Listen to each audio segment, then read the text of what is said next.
Welcome to PYR media. இன்னைக்கு நம்ம என்ன பார்க்க போறோம்னா குடமிளகாய் இறால் முட்டை பொரியல். குடமிளகாய் இறால் முட்டை பொரியல் செய்ய தேவையான பொருட்கள்: வெங்காயம், பூண்டு, குடமிளகாய், முட்டை, இறால், மிளகாய் தூள், மஞ்சள் தூள், எண்ணெய், உப்பு, கடுகு, கருவேப்பிலை. அடுப்பில் கடாய் வச்சுட்டு கடாய் சூடானதும் எண்ணெய் ஊற்றிக்கலாம். நான் கடலை எண்ணெய் ஊற்றிருக்கேன். இந்த டிஷ்ஷுக்கு எண்ணெய் கொஞ்சமாக சேர்த்தாலே போதும். எண்ணெய் நல்லா காஞ்சதும் ஒரு ஸ்பூன் கடுகு சேர்த்துக்கலாம். கடுகு பொரிஞ்சதும் நான் 4 பல்லு பூண்டு தட்டி வச்சுருக்கேன். பூண்டையும் கருவேப்பிலையும் சேர்த்துக்கலாம்.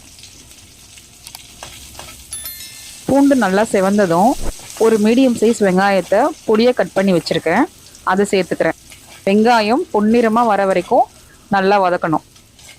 வெங்காயம் நல்லா கலர் மாறிடுச்சு. இப்போது பொடியாக கட் பண்ணி வச்சுருக்கிறேன் குடமிளகாய் சேர்த்துக்கலாம். நான் 300 கிராம் குடமிளகாய் சேர்த்துக்கிறேன். குடமிளகாயை நல்லா கிளறி விட்டுட்டு அது வேகிறதுக்காக ஒரு 2 நிமிஷம் மூடி போட்டு மூடி வச்சிடலாம்.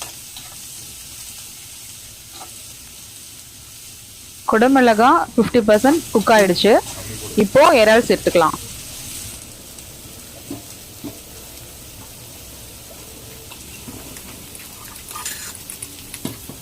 குடமிளகாவும் இறாலும் சீக்கிரம் வெந்துடும். அதனால் அது பாதி குக்கானதுமே உப்பு, தனி மிளகாய் தூள், தனியாத்தூள், மஞ்சள் தூள் உங்கள் தேவைக்கு ஏற்ற மாதிரி கூட்டியோ குறைச்சியோ சேர்த்துக்கோங்க. எல்லாத்தையும் நல்லா கலந்து விட்டுட்டு ஒரு மூடி போட்டு ஒரு 5 நிமிஷத்துக்கு மூடி வச்சிருவோம். 5 நிமிஷம் ஆயிடுச்சு.